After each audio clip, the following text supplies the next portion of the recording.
ભાવનગરના નિર્મળનગર વિસ્તારમાં રહેતા જયેશભાઈ બારૈયા રસ્તા પર નીકળતા ફ્રૂટની લારી નડતરૂપ ઊભી હોય જેથી તેને એક બાજુ મૂકવા માટે કહેતા લારી ધારક ઉશ્કેરાઈ ગયેલ અને જયેશભાઈને ગાળો બોલી ધાકધમકી આપીને છરી વડે હુમલો કરતા જયેશભાઈને ઈજા પહોંચતા સારવાર માટે સરટી હોસ્પિટલમાં ખસેડવામાં આવ્યા હતા।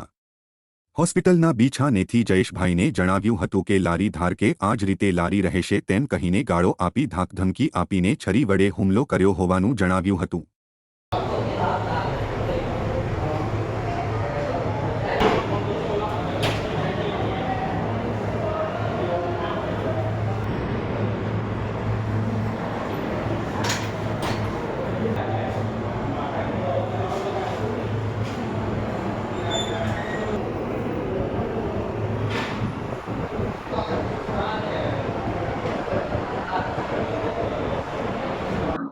બારૈયા જયેશ ગંભુભાઈ, હું નિર્મળનગરનો રહેવાસી છું અને હું રસ્તા ઉપર આવતા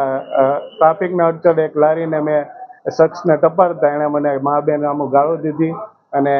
છરીથી હુમલો કર્યો અને એ શખ્સ આની પહેલાં પણ આવા કેસમાં આવી ગયેલો છે, પીધેલી હાલતમાં હતો અને અવારનવાર આ શખ્સની દાદાગીરી એટલી છે કે હું વર્ષોથી અહીંયા આડી જ રહેશે ને આમ ને તેમ નહીં આવું ઘણું કહીને મને જાનથી મારી નાખવાની ધમકી આપી